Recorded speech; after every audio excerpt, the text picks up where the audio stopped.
welcome back to the channel.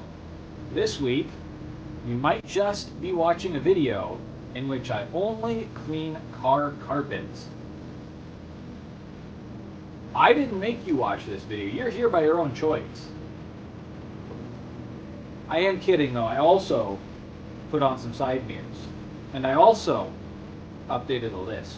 Today I just have the spray adhesive. I haven't mentioned this yet. I just noticed it while cleaning the car the other day. The A-pillar liner, I'll show it to you in a minute, is coming off. So that just needs to be spray adhesive the back on. And then I've got what I hope is the correct air filter.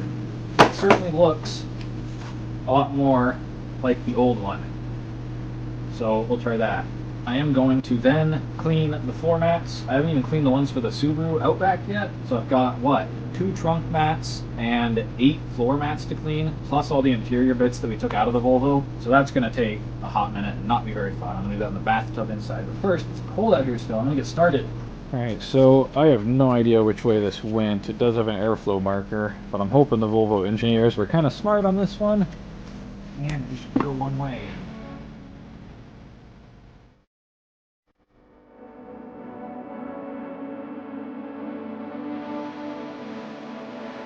Alright. Finally, that is done. That was a lot more of a pain in the butt than I thought it'd be. Honestly, I'd rather do the gas flap again than do that again. Ugh. Alright, so up next is that spray adhesive. It's over on that pillar right there. And to see how good of a job I can do with this. So yeah, it's that pillar right there. It's coming apart. There's the car alarm. Is that going to become a staple of this channel? I feel like it is. So what happened there is I had the keys in my pocket, and then when I went to install that filter down there, I sat on them and I heard the doors click and I forgot about it. Anyways, I just need to peel this back like that, and then get some spray adhesive on there. Now let's see, let's read the instructions first for once. Well, let's give this a go.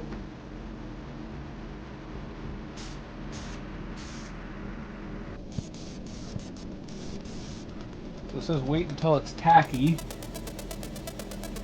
which I'm going to say it is without touching it.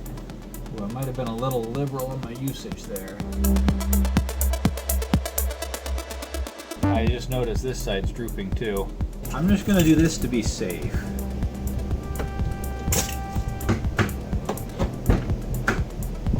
Try and go a little easier this time.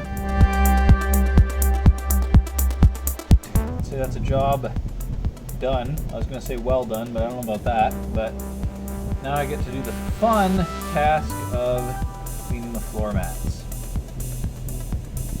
Before I do that, I just remembered the thing that I forgot on the Subaru was the lights, so I'm going to check those on this too.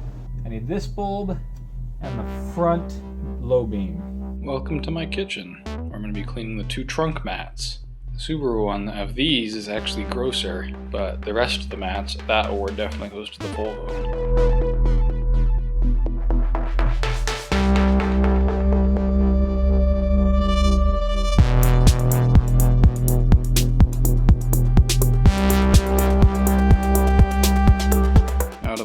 These crimes against my senses. Alright, I'm like halfway through cleaning this mat, and I think what these need is just a pressure washer. I didn't want to do it because it was winter, but I'll deal with it. It would be so much easier than this, getting in all the nooks and crannies. Well, that's that for tonight. Now I'm gonna go take about 1,000,000 showers. This is my 13th shower of the night. Not actually, but it's a joke. A beautiful frosty morning for some pressure washing. Alright, thought to pressure wash those mats. It's cold out. I'm not looking forward to it. I'm going to do it right here on the sidewalk, and I've got to drag the hose all the way on the other side of the house because there are no spigots that are on at this time of year because they would freeze. My dumbass just did this while trying to pull the pressure washer out.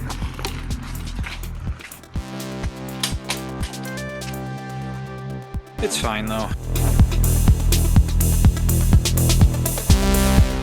I turn this thing on, I'm hearing a lot of dripping water coming from behind this plastic wall.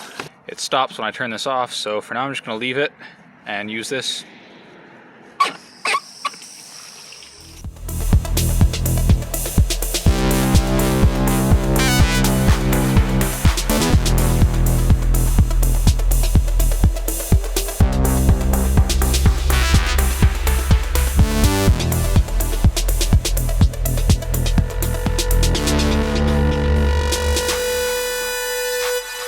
Now this is what my kitchen looks like. Alright, it's time to put these back into the cars. These dried kind of weird. They have like a white spot on them. I don't know what's up with that. They were clean when I was done pressure washing them. Either way, they're a hell of a lot better than they were. Good enough, I think.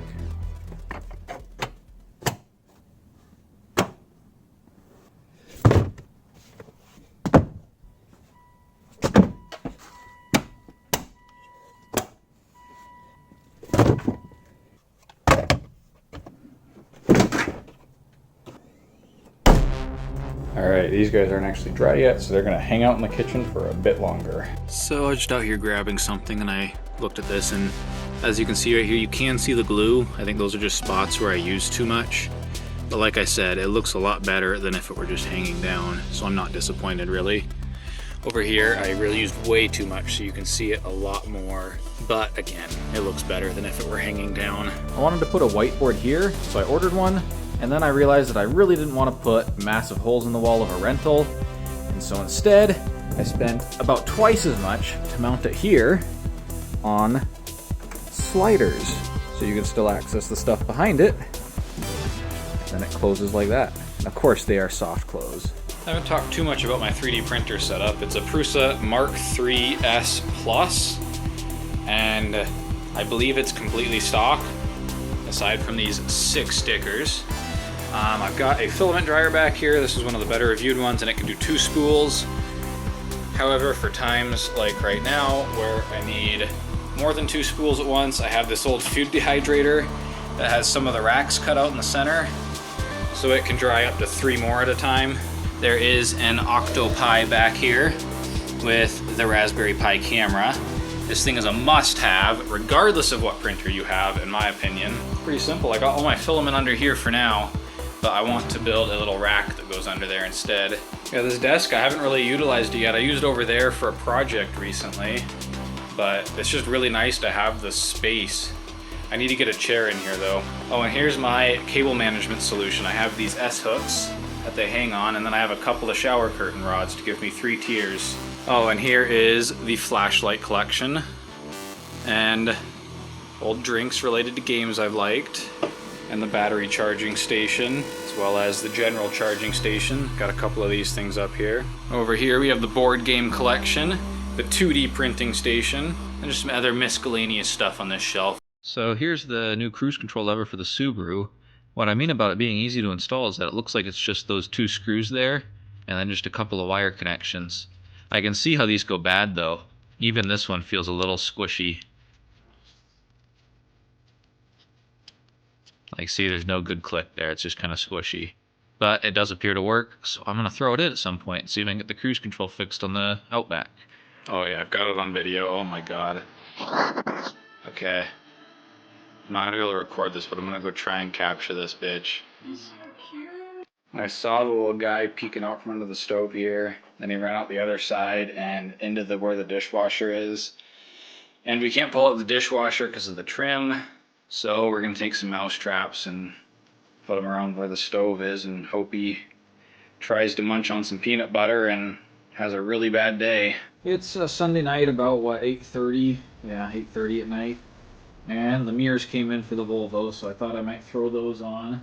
I was thinking I'd do the Outback's cruise control lever today, but I went out with a couple of friends and saw a Minecraft art exhibit, which was kind of neat, but I also kind of didn't get the point of it. They had like full-size Minecraft characters, I guess you'd call them. And they also, the coolest parts were probably the dioramas. They had some pretty extensive dioramas. I didn't take any pictures of those. Anyways, let's get started here. I need to take some of the schmoo off of this mirror first, and then these have their own adhesive. I should get the heat going to make sure it sticks, and then Should just be as easy as slap them on. This screwdriver actually rode home in the engine bay of the Oldsmobile when I brought it home. So far, it's the only tool I found inside of there. You might be asking why I'm not using the scraper that I used on the stickers on the Outback. My answer to that would be because it's inside and I don't want to go get it. Oh, forgot to turn on the heat.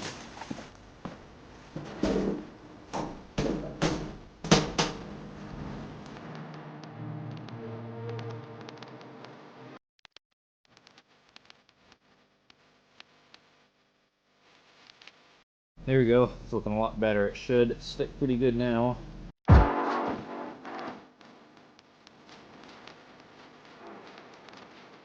Yeah, those seem to fit perfect. But, you know, that was really difficult to just order the correct mirror. I can understand why the previous owner would have just slapped that other one on there. This was really difficult to get a hold of.